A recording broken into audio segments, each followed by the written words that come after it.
Welcome to episode 71 of the Band Hive Podcast. You're listening to the Band Hive Podcast, the number one online resource for DIY bands to learn about the music business and touring. If you want to turn your band into a lean, mean touring machine, you're in the right place. Now, let's get this show on the road.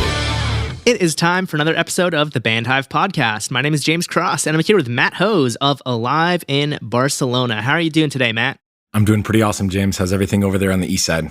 That is great to hear. I'm also doing well. I'm trying to convince myself that a GNL ASAT is not the same as a Telecaster, because even though they look the same and they're both designed by Fender, they are not. So that's my struggle right now, because as of today, it's the musician's friend deal of the day, and I'm like, oh, I want a Telecaster, but no, it's not happening. I'm not getting a knockoff, even if it's a Fender-designed knockoff. Yeah, it's probably Mexican-made anyway. So, I mean, unless it's the American-made, it's not the real thing. Could be. Who knows? But either way, man, the power of resistance right now. Yeah. I just got to meditate and say, oh. Anyway, I'm also really stoked because we have a special guest today, Mike Indovina of MasterYourMix.com, who has a very vast and storied history in the music industry, is joining us to talk about his experience as well as Master Your Mix, which is a site dedicated to teaching DIY artists how they can get the best results possible from their home recordings. In addition to being a mixing and mastering engineer, though, Mike is also a drummer and has spent a considerable amount of time on the road, either playing in bands or as an engineer or even a tour manager. So please join me in welcoming Mike. How are you doing, man? What's going on, guys? Thank you so much for having me. Oh, our pleasure. Thank you so much for joining us. I'm stoked to do this. This will be good. We'll have a lot of fun. Yeah, I'm looking forward to hearing some crazy stories. I know we're going to get to that later. Oh, by the way, James, to your point of the GNL, as far as I know, they are basically Telecasters. I think I'm in the same boat as you. I mean, they were designed by Leo Fender.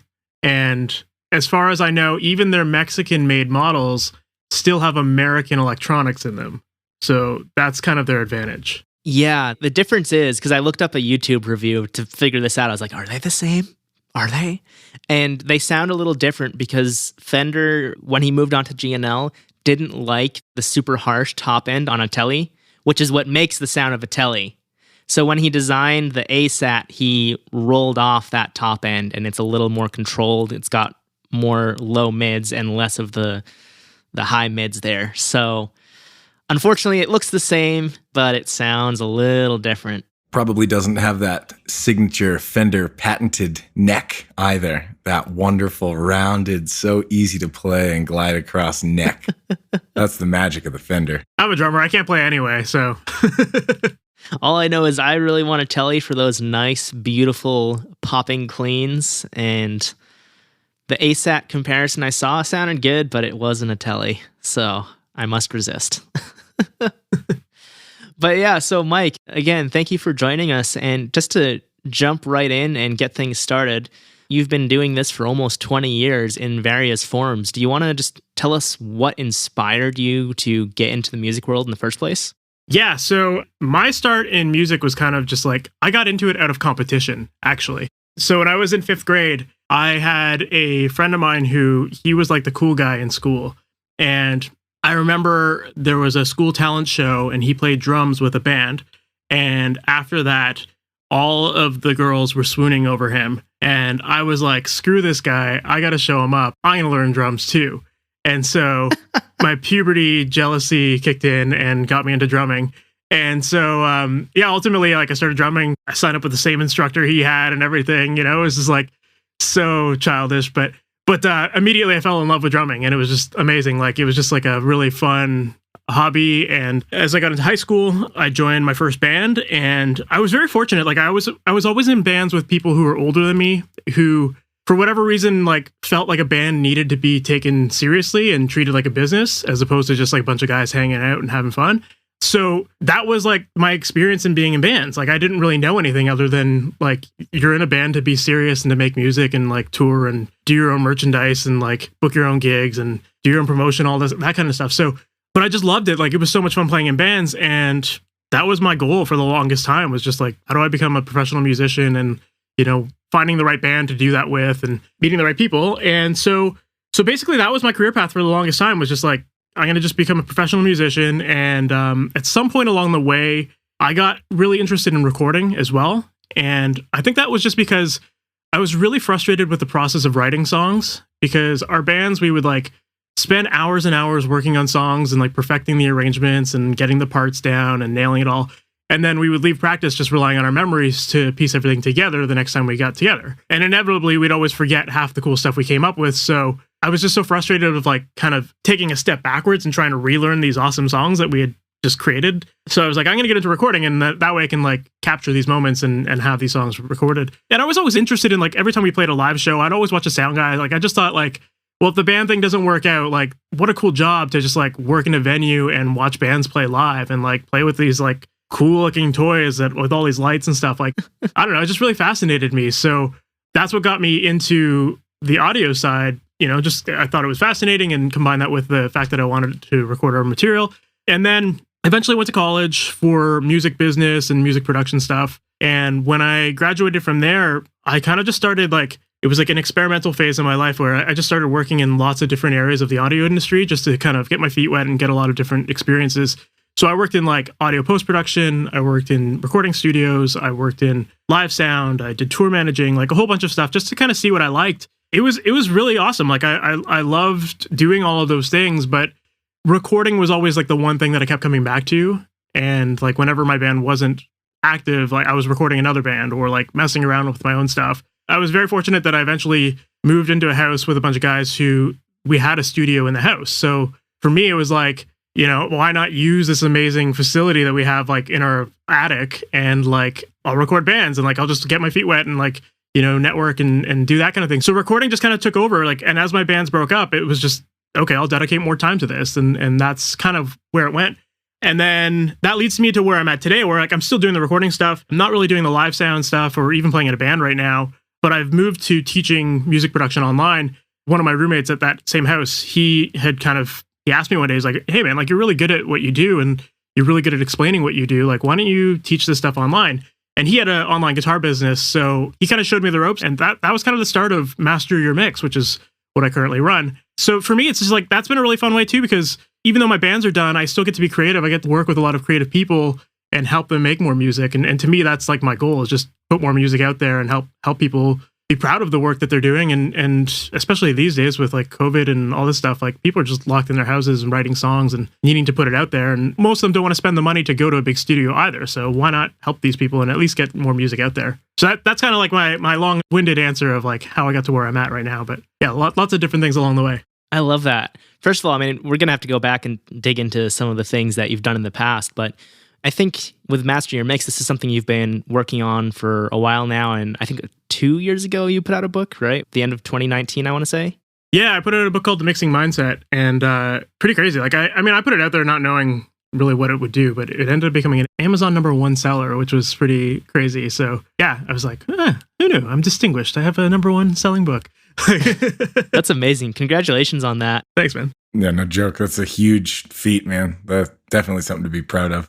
Yeah, it was just something to like document my process more than anything, really. One of the fun parts of teaching this stuff has been that as I teach it, I find that I'm getting better at my craft because I have to dissect my process more and like realize like all these things that I was doing out of habit or just doing it like second nature. It's like, well, is there a better way? Like if I was to teach somebody this stuff, like could I strip it down in a different way or make it simpler?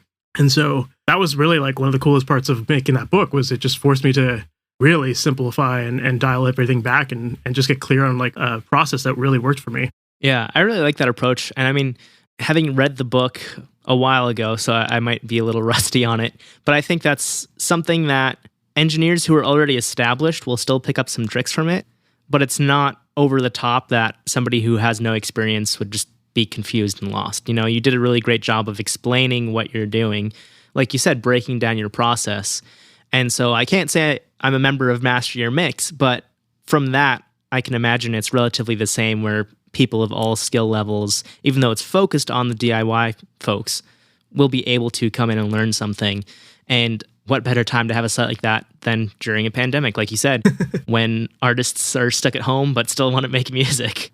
So before we wrap on Master Your Mix too much, let's dive back into your history and talk about your tour management experience a little bit, because you've been on some pretty massive tours, and I'm sure there are things you've learned that, even though you learned them at a high level, would also be applicable to DIY artists who are on their first tour or their fifth tour or whatever. They're playing basements and bars and that kind of stuff.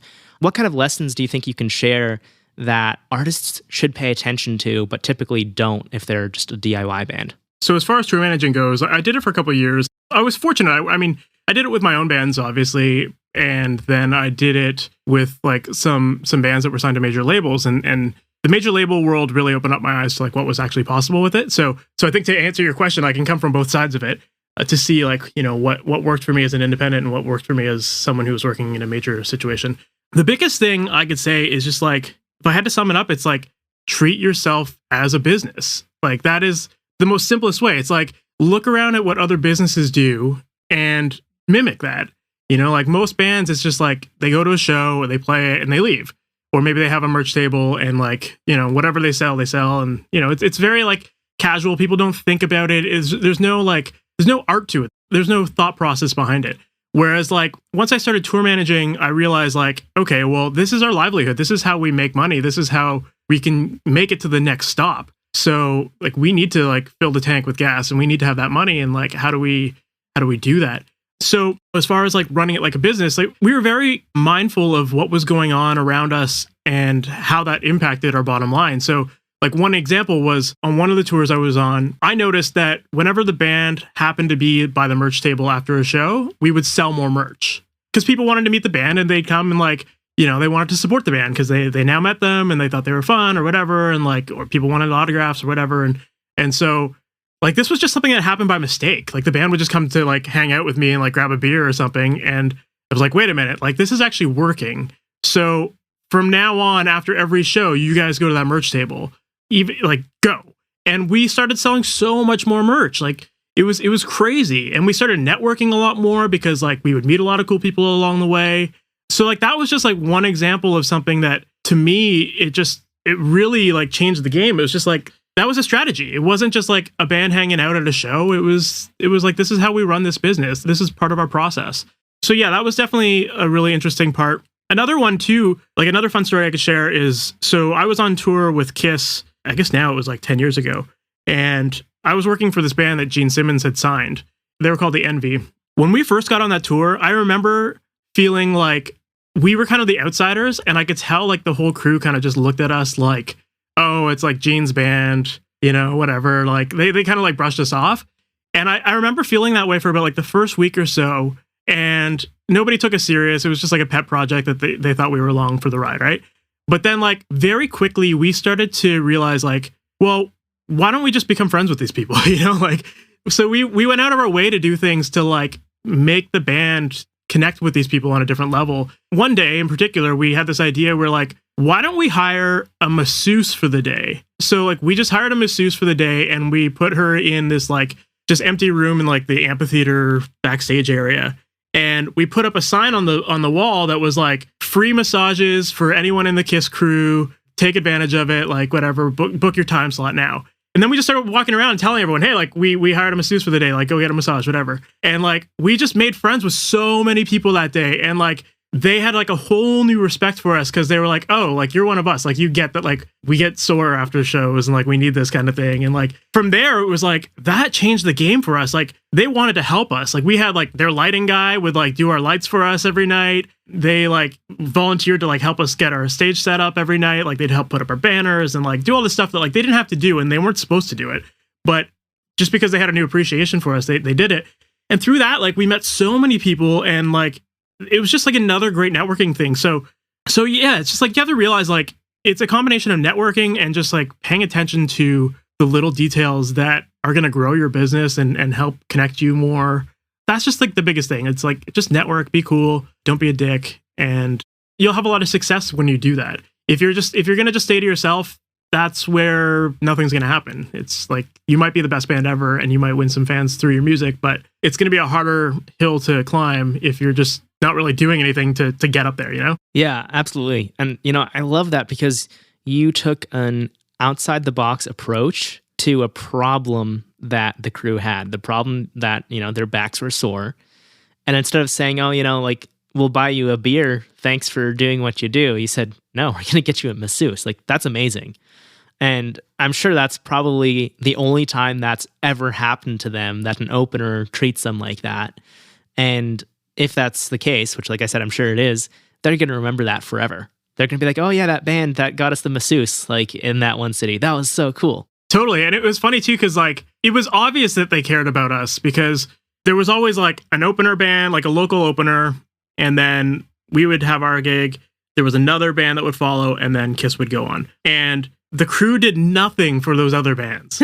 So it was very obvious that it was favoritism, like just because they liked us, But like, I mean, technically on the bill, like there was this bigger band that should have got more treatment than us or whatever, and like they didn't get that. And so just like little things like that go a long way. And I remember even like I was on a tour with Collective Soul years ago too. It was like American Thanksgiving and we were touring in Canada. So we're like, well, let's throw American Thanksgiving dinner for them. Like they're not with their families. Like, let's just buy a ton of food and we'll just like get all the bands together and like just have like this big meal before the show. And it was just such a cool thing. Like after that, again, like they just had this newfound appreciation for us because they were like, oh, these are cool dudes that like actually look out for us and respect us as humans. And it wasn't just like it's not a competitive thing or it's none of that. It's just like, let's just all be friends and be cool. So yeah, like doing those kind of things goes a really long way. It just allows you to like become friends with people in a different way. You're not just the opening band or something like that. It's a way to just connect. Yeah. The music industry is kind of like high school and it's very cliquey. The people that have been in it the longest are definitely less receptive to the younger people and rightfully so. It's like, when you have somebody new that joins in what you're doing on a regular basis and they're like stepping on all the, they're always in the wrong place. They're always doing the wrong thing. It's like, this is frustrating. But when you actually reach out and develop a relationship with people, you're essentially creating a value add in their life. When you're more invested in your interactions with people, it definitely ends up being quality. I can't remember who it was off the top of my head, but we weren't on tour at the time. We were just up in Spokane and big tour package was coming through. And so the Knitting Factory threw us on as the opener. And I remember thinking like, okay, guys, like, let's make sure, at this particular venue, like we're at home, make sure none of our wives are backstage or anything like that. Make sure everybody's staying out of their way. And then the tour manager actually came up and was like, hey guys, we bought everybody on the tour package pizza. So help yourselves. And I remember thinking, this is the weirdest paradigm shift ever. Like all the tours I've ever been on, there's very few times when the headliner is going to the opener and saying, hey man, we bought you guys food. And when they did that for us, it was like, hey guys, let's make sure that no matter what we're doing, we are not stepping on any of the bandmates' toes. Like we're not stepping on the tour manager's toes. We're not stepping on the venue's toes, the stage managers, anybody. Let's make sure that and this is a venue that we frequent all the time, but purely because of that interaction that we had with them, and that was kind of a different one where they were appealing to us, which was incredible. And we'll always look back and be like, dude, I wish I could remember the band name off the top of my head because they're a pretty big band. I'm just drawing a blank right now. But that relationship that was created between us and between them, like at the end of the show, we found ourselves like talking about life, not about music. We found ourselves like cracking jokes and talking about local places in Spokane with everyone in the band. And those are wonderful things that I think that too often get lost in the music industry because it's so cliquey.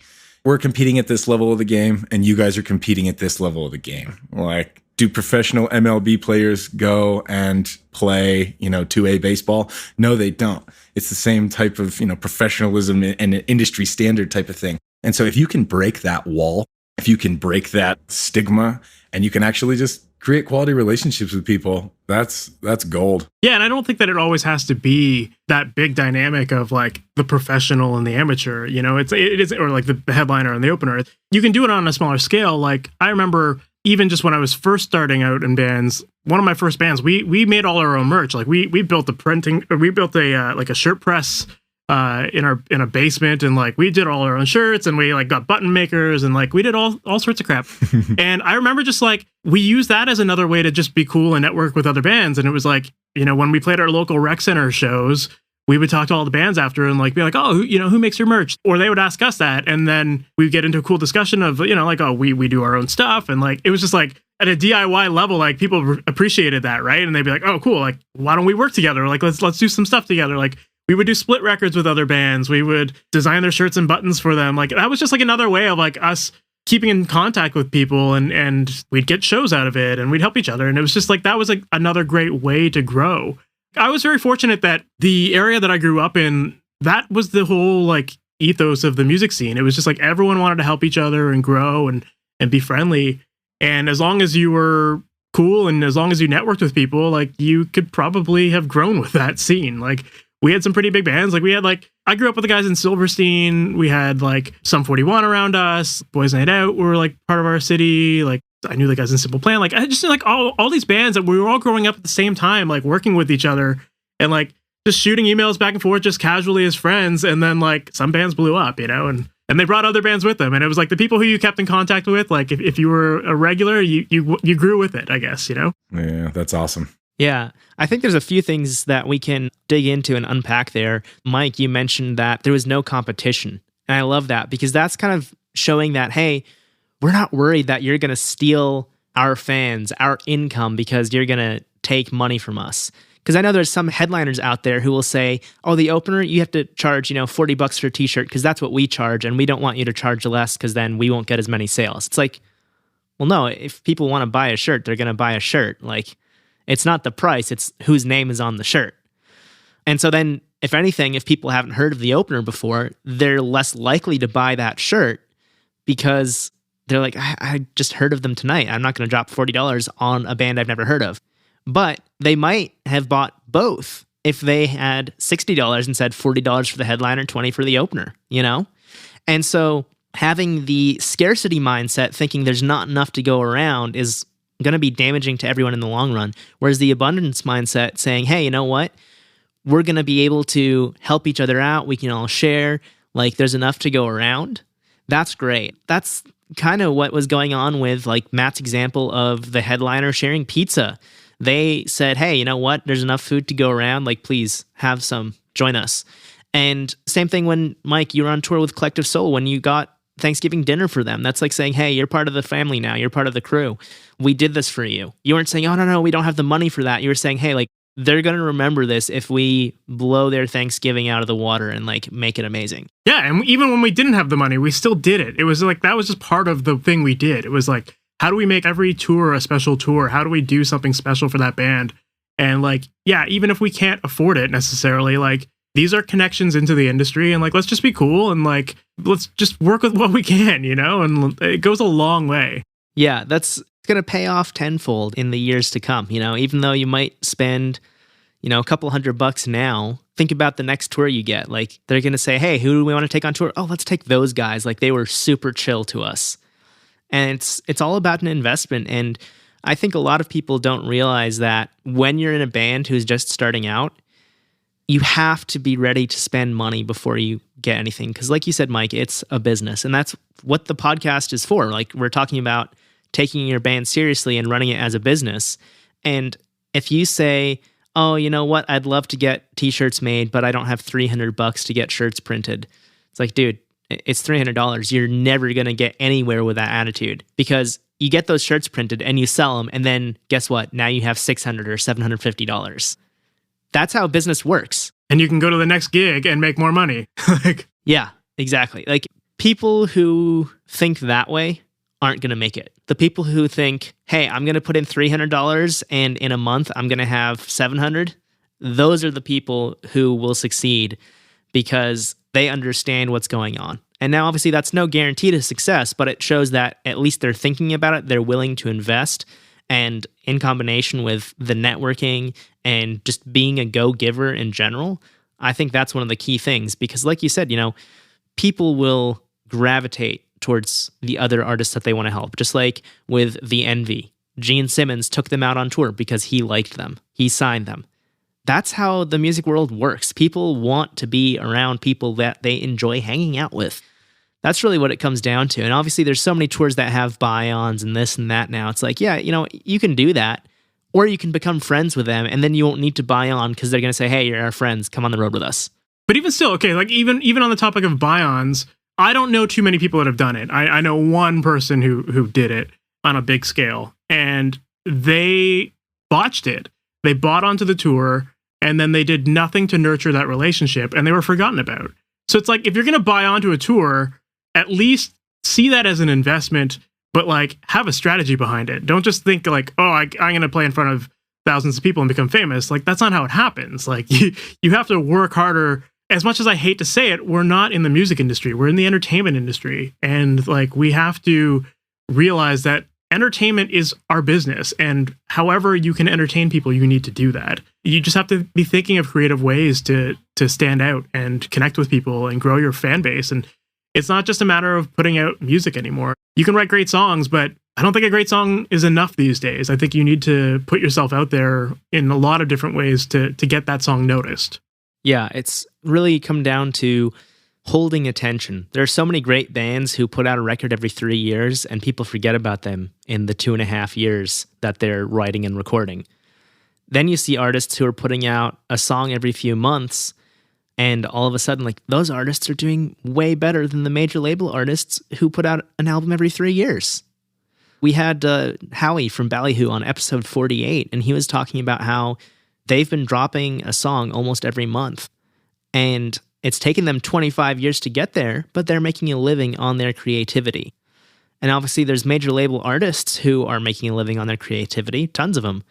But are they making a consistent living on that creativity?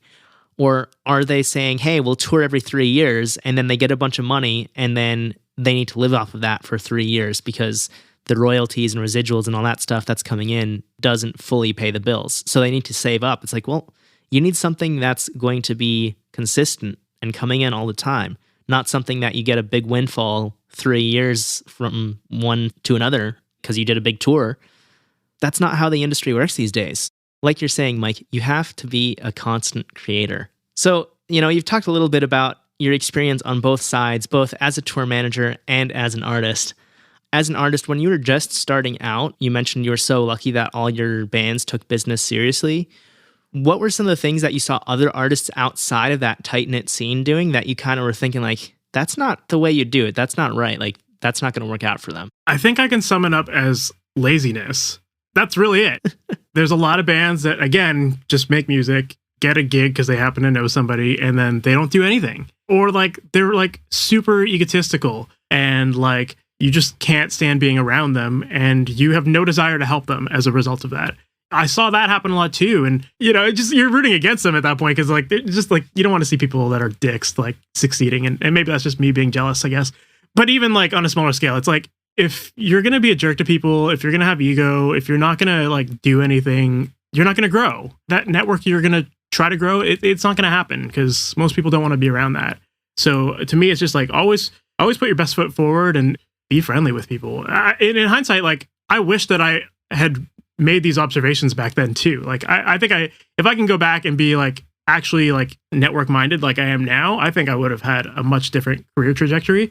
But I was just a quiet guy. I wasn't a dick, but I was just like a quiet guy who was shy and like afraid to talk to people, and that worked against me in some ways, But it was like the relationships that I did build, those were the ones that like helped propel me. That's why, like, now I can look back at it and be like, okay, yeah, like, this is why you should do this, because I've seen it. Yeah, learning from experience. That's what it all comes down to. And it's tough because I want to help people learn from the mistakes others have made. Myself, Matt, you, anyone who's listening is welcome to share their experiences too. But a lot of people won't listen, and they need to learn from their own mistakes. And I think that's also ties into kind of what you were saying about laziness. Like, people are like, no, I know better. Like, I can do this. And then in 10 years, man, I wish I would have listened to Mike and what he was saying about not being lazy. I'm sure there's going to be somebody who has that epiphany 10 years from now. I think part of the problem is that, like, we are in a creative field, and I don't think a lot of people go into this creative field thinking that it's a business. It's not like you decide to be a doctor because you just have a passion for like doing surgery, you know? Like you don't know that until you become a doctor and you do it, right? Like whereas music, it's like you get into it because it's a hobby. It's something you can just do for fun and like it's like a form of expression or whatever. So I think a lot of people just they get into it for that reason and it's just like something fun. And then like there's another fun opportunity that comes up when they get to play their first gig and like another gig comes up and it's just more fun, right? It's like this like fun is like the underlying thing. And then they never realize like, oh, wait a minute, we can turn this into something. This could be a business. Like, it's just like, we want more fun, but they don't realize like, okay, you can create this fun, you know, you can create this like business that will help you have more of that. I hope that makes sense. But yeah, I just think that like people are lazy. they want to write music and writing music's not easy. I'll say that, but you can't just write a song and hope that you're going to blow up. Like you have to put yourself out there. Yeah, especially now with so many millions of artists, you have to do something to stand out. You know, it's 30, 40 years ago when the number of artists who were getting their names out there was so much smaller. You could go out and be the Ramones or the Misfits and put out something that sounded like it was recorded in a basement, just like super lo-fi, and get it out there. And now those bands are famous. And even those guys, that was all about the experience of the show. When you think about the Ramones, I never think about their songs. Their songs never come to my ear when I think about the Ramones. But you know what does? I think about cops showing up to venues to try to shut venues down. There are so many iconic pictures of, you know, SWAT teams literally coming in to try to shut down these old punk rock shows. And that was the entertainment. It was one of those things where it's like, hey, man, like, what are we going to see tonight? You know, what walls are we going to break down? What's going to get caught on fire? Are the cops going to get called? And like Mike was saying earlier, you know, we're entertainers. That has been true since people started putting on shows. And so it's like, yeah, the music's good, but really it was the event. It was the moment. It was like, holy cow, that guy got punched in the face and then the cops had to come and this guy got arrested, and then like, oh, then the other band tipped the cop car. Like those types of things, dude, you don't hear stories like that in the music industry anymore. You know, now like all these old punk rockers who are like, yeah, we're throwing TVs out of hotel rooms are all like, yeah, man, like I got this awesome high ROI on my marketing, you know, strategy, which, you know, it's like everybody turned from entertainers to entertainers and businessmen. The people who succeed in the industry are the ones who can find that perfect balance. You know, the people who their business doesn't have to suffer while they're being entertainers. Part of me wonders how much of the business like Franz from Attila does. Like he's very obviously business oriented. He has his own label. He's been successful in multiple different endeavors, and he constantly is innovating and trying to do new weird things in different industries in order to stay relevant and in order to bring new attention. But he also so perfectly nailed the I'm a partier. He's branded as a partier. And so like now with such a demand on artists in the industry for being not just entertainers, but also businessmen, you know, it's like, that's why, you know, James, you and I talk about constantly about everybody in the band having a job, you know, because the demands of the industry are way, way, way more intense than they were, you know, 30 years ago. I think it was Nikki Sixx said, if you had played the Whiskey A Go-Go 30 years ago, you had made it. You were the band, you know, and now it's like the Whiskey A Go-Go is just a novelty piece. It's another, you know, notch on the bedpost, so to speak. And that's just due to the, you know, the constant changing, ever flowing ebb and flow of the music industry. And so like as artists, to all our listeners, this is why we constantly talk about exactly what Mike has been saying about developing relationships with people, like making yourself known inside the music industry, inside the community, in the network. You know, you're building relationships with people, you're building relationships with fans, you're building relationships with other artists to go on tour with. And maybe along the way, you meet a few guys that suck and you don't want them to succeed. But the only way that you know that is by developing that relationship first. And so like it always starts with that interaction. And that's what I think is like so important. There's so much of like what you just said there that even I want to unpack. Sorry, I'm going to take over and be the question asker now. But like, there's a lot to it. I think first off, just even like on the topic of like entertainment, going back to like what I said about people being lazy and people just going on stage, putting on their show and they're done and that's the band, right? If you want to grow yourself, and even if you're not in that business headspace yet, but you're thinking that like your music is enough to help you grow, then like you need to work on your show. That's like the next step. Like that's part of your business as well. And like learn how to be a better entertainer. So like, yeah, forget about the merch and all that stuff for now. Just like focus on being the best entertainer you can be. Work on your craft, become a better musician, become like a stronger singer who can like play night after night and like not blow your voice out, you know, take care of yourself. I was very fortunate that one of the bands that I played with, we had this opportunity. There was, in Canada, we have like Canadian Music Week, and it's just like a big conference that like everyone gets together in Toronto for a week and, you know, just like shoot the shit about a whole bunch of stuff with music. We were like a demo band. Like there was this guy who, I think his name is Tom Jackson. It's been a long time. He's a live music producer.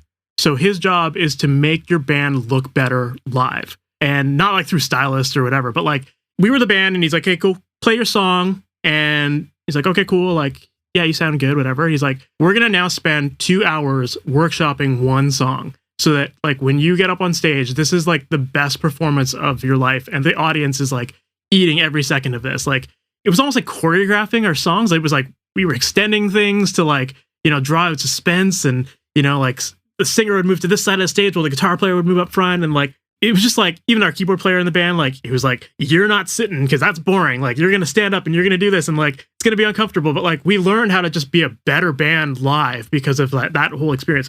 Like, literally, we spent like 2 hours playing the same song over and over and over again in like a billion different ways to make it work for a live show.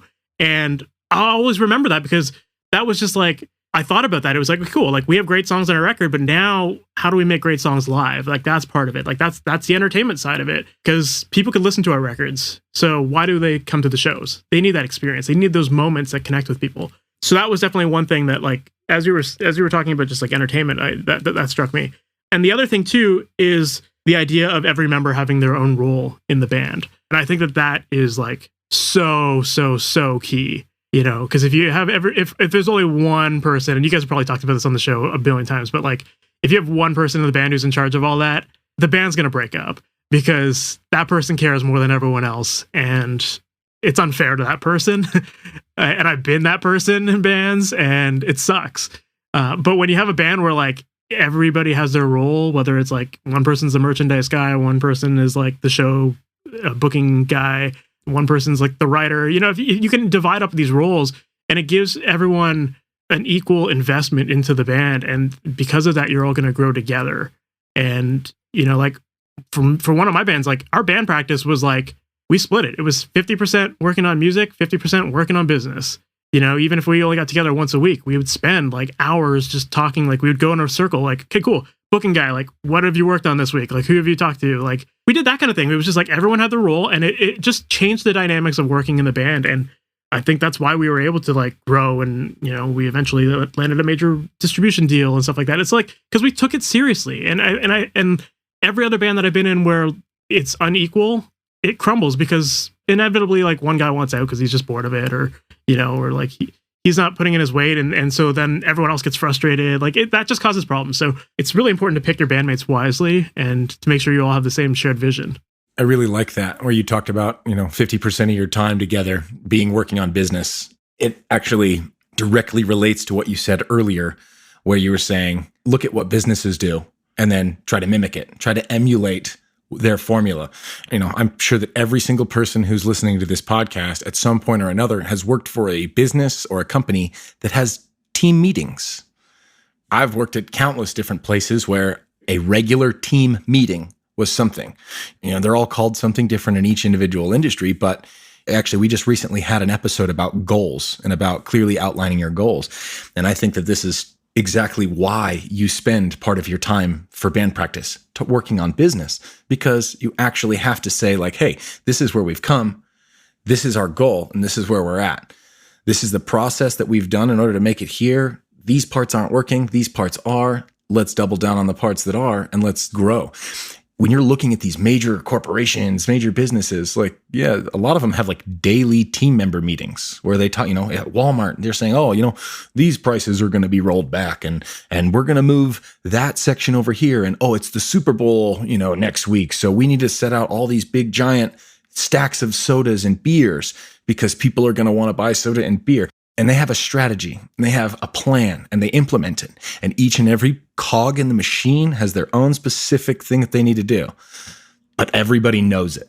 That only happens when you actually sit down and have those conversations. When you actually sit down and say, hey, like, we're all together. Here's this 50% of business. Like, how goes the booking? How goes the merch? Okay, like, what's our next plan?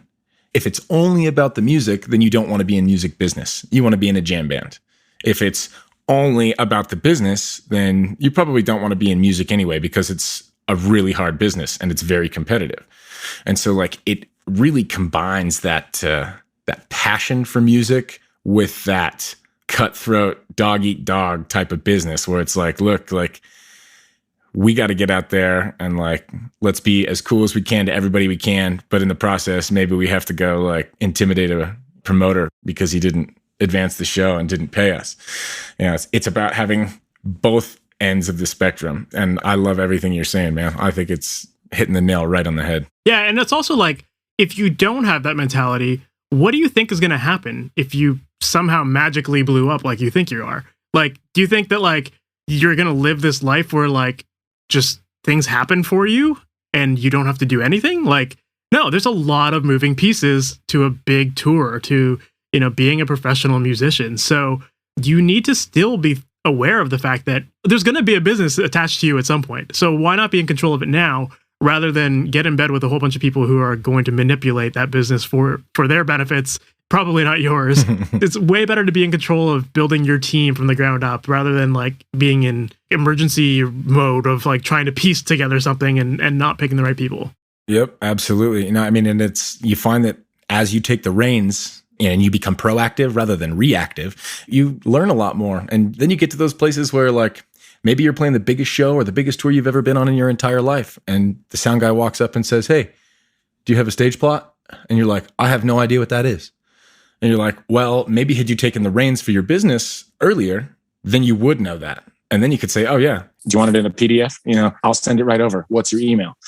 Things like that, where it's just like, you might not even know, because different levels of the industry compete. There's different competition levels. There's different requirements for different levels.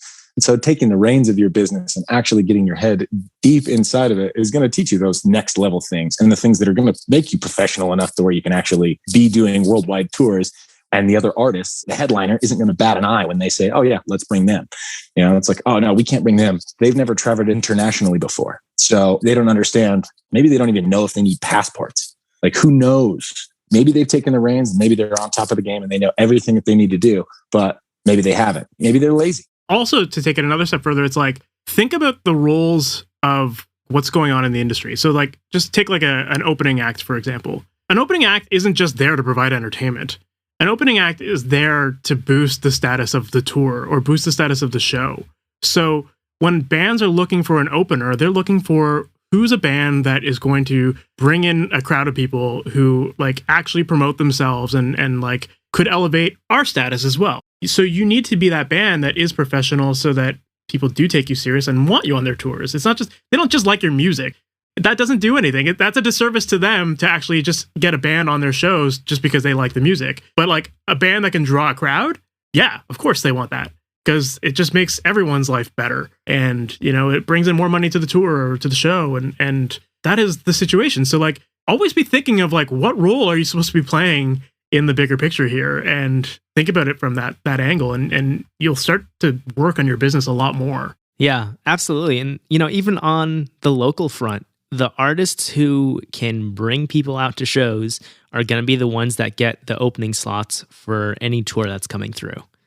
Because if there's a tour coming through and it's not selling well, let's say it's like a 500 cap room, and they said, oh, we can sell 400 tickets, and they've only sold 200, then all of a sudden it's like, ooh, we need 300 more sales to sell this out. Well, hey, you know what? XYZ local band can sell 150, and the other local band over there, they can sell 50, so that's an extra 200. We're at 400, like, that's good enough. And that credit goes to the headliner for, selling 400 tickets, but really it's the local openers who made that happen and caused the venue to be able to cover the guarantee for the headliner. And because of that, if you sell as many tickets as the touring band coming through town, that promoter is going to remember you, and they're going to bring you back anytime there's a show that you fit on. And especially like if all of a sudden there's a show that's coming through and they need an opener, but it's already sold out. If it's a fit, they're going to give it to you because you helped them out. And now they're going to help you out. So that goes back to, Mike, what you were saying about just building relationships.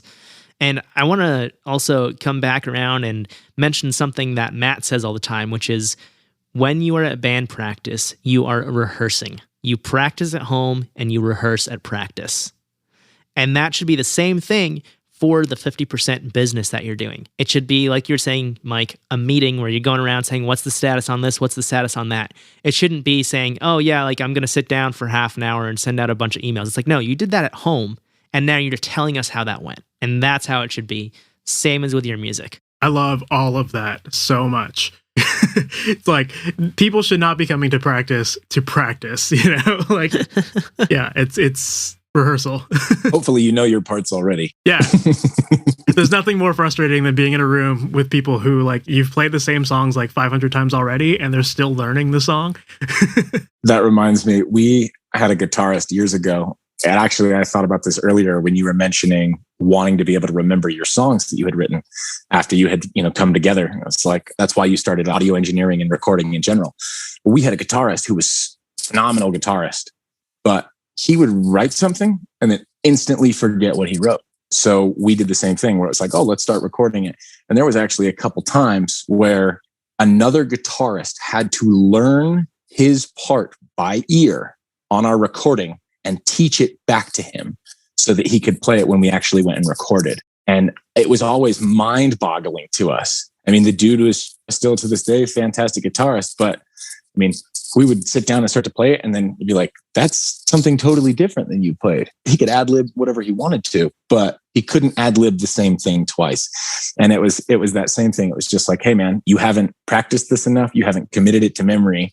And so when we come together, we're spending more of our time actually practicing. We're trying to get you to learn the part that you wrote.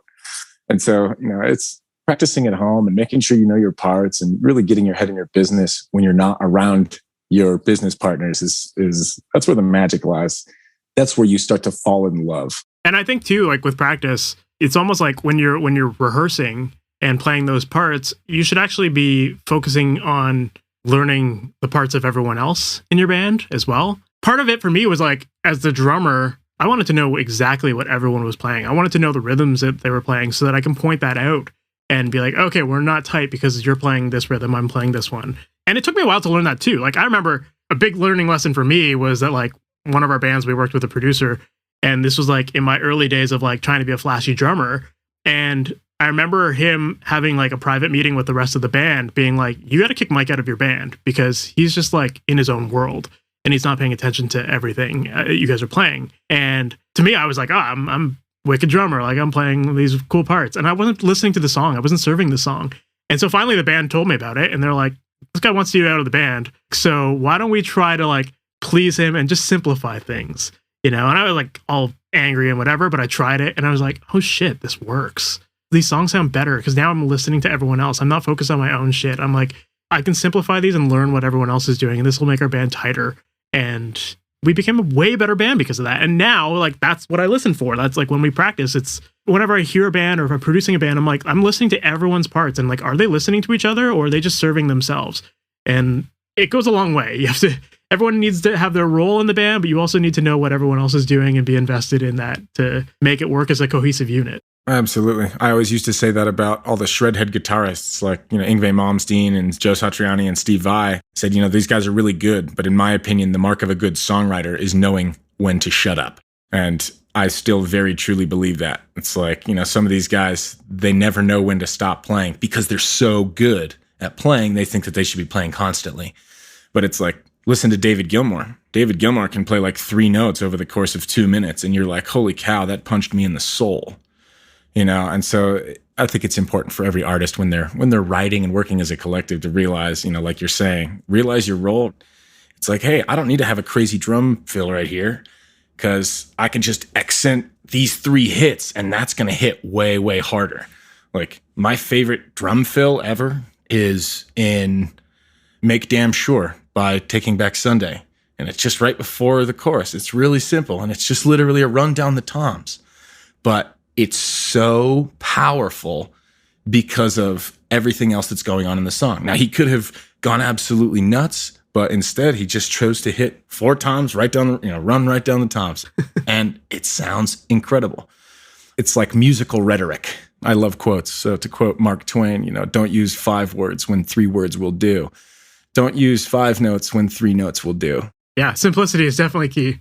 And that applies to so many areas of life, like I think one reason why a lot of bands don't get into business is because they think that it's going to be something super complicated, but it can be as complicated as you want it to be. Sometimes just simple is better. Don't have 30 designs for your merch table. Maybe like finding 2 that are the best sellers and focusing on doubling down on those is the best way. Like that's just like a simple way there to like optimize your business and your life. Exactly. And always make sure that at least one of your shirts is black.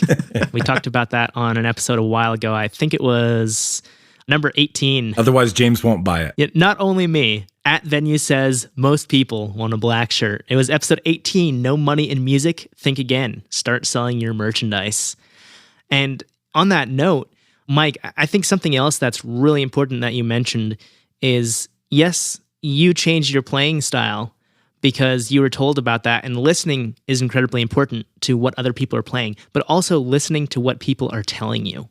Because at first I thought you were going to say, I just told them to like go screw themselves and I'm out of the band. Like, I was just expecting like, since that was your first band, like that's like, okay, cool, see you. And that's how I left my first band.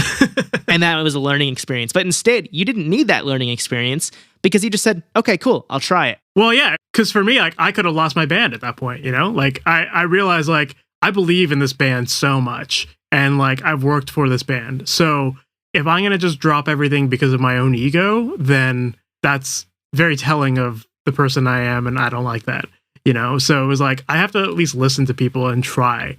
And I learned something from it, and it stuck with me forever. It's just knowing your role. It's like understanding how you fit into the bigger picture. It's such an important part. And if you want to be a business, you always need to be listening to what other input people have. And there's things you're going to learn from, things you'll like, some things you'll hate, but you can grow a lot as a result of just listening. Absolutely. I think that emotional maturity is something that every artist needs to have. Because if you can't take constructive criticism, you're not going to make it as an artist. Because it might not be your band saying that, might not be your producer saying that. Who's going to say it? Some hater on the internet. And Matt, I know you've talked about this, how even if they're a hater, you just thank them for their feedback and you move on. You think about it and say, hey, does this make sense? Is there truth to this? There might be. Okay, well, let's give it a shot. Or no, they're just a hater. Well, oh well. But having the emotional maturity to process feedback and not immediately just say, nope, I don't want to hear it. Don't tell me. I don't want to hear it. No, thanks. No, just shut up. Like, that's not how it works. And it's a combination of having thick skin and being able to take it, but also not having the ego, like you said, Mike, just saying, hey, you know what? This is something that I need to listen to, because otherwise something that means a lot to me isn't going to work out. For sure. And I also think too, like when I think about all of the roles that I've played in my bands, I think part of it has also been that I don't consider myself a great songwriter. Like I'm not the guy that comes to the band with like, here's my song, my melody and whatever. I'm the drummer. Like, I could play some drum beats for them and be like, here's something cool, but they're not going to write, like, they might write a song based on that, but like, I'm not coming in with a bunch of ideas. So for me, maybe that's why I got into the roles I did, because I was like, I need to do something. I need to contribute to this band, because I don't want to just be like the guy who makes no percentage of anything, or like, and I didn't want to ask for a percentage of songwriting if I was doing nothing, but I felt that like I could ask for something when I showed my value to that band as well. So, it was just listening and contributing. And so, yeah, like when I found out that like my band wanted to kick me out, I was like, okay, well, my role in this band is to like help the band with like a lot of our business stuff. Like that's an important part that they need, and I need them for this other stuff. So let's work together. Yeah, I think that's an amazing way to handle it, and a very grown-up way to handle it, that most people at the age you were at back then, this is probably 15, 20 years ago. So you would have been like early 20s, I want to say. That's really impressive for someone in their early 20s to handle a situation like that in that way. Not just saying, you guys want to kick me out? Fine, I quit. Like, most people I know who are DIY artists would handle it that way, and that's just not the right way to do it. Just to wrap things up here, we said we were going to circle back and talk about Master Your Mix. So I want to give you the floor and let you talk about that and let people know what you want them to know about the site. Sure. So basically, all of this tour managing and band experience has led to kind of where I eventually ended up with recording and working with bands. And I've always just had a passion for helping my own bands, and then getting to work with other bands was a really, really great thing. So when my band split up, recording was definitely important to me, and I just wanted to contribute to music as much as I could and put more music out there.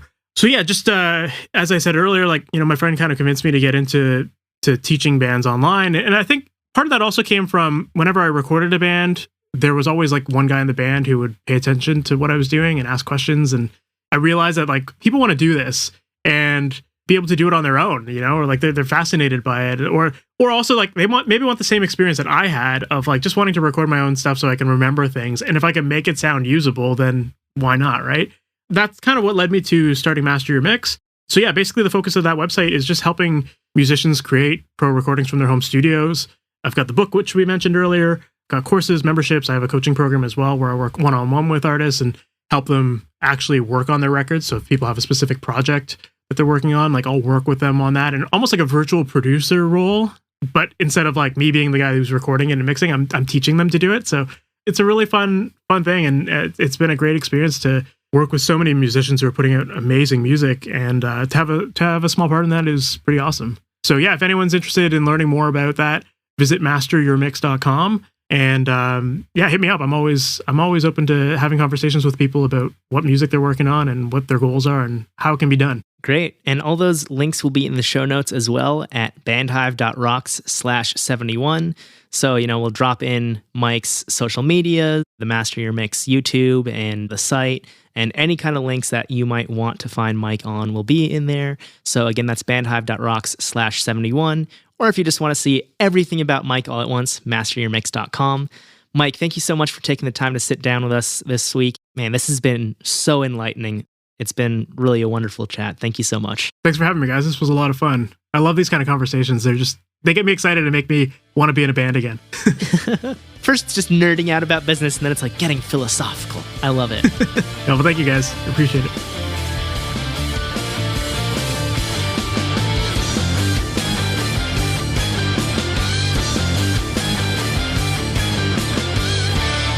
That does it for this episode of the Band Hive podcast. Thanks so much, Mike, for taking the time to chat with us. It was truly a pleasure to hear all of the advice and stories he had about his time, both as an artist and a tour manager, and even now as a recording and mixing engineer who is helping DIY artists learn their craft so they can record and produce at home. It was really great to have Mike here talking about being in a band and why you should take business seriously. So thank you again. And of course, we always welcome anyone who wants to be in the Band Hive Facebook group. You can find us by searching for Band Hive on Facebook or going to better.band/group. And there's tons of people there who share your passion to make music your career. So please feel free to join us. bandhive.rocks/group will get you there, and we can talk about business, production, all that kind of stuff. We look forward to chatting with you. We'll be back with another new episode next Tuesday at 6 a.m. You can find it in your favorite podcasting app.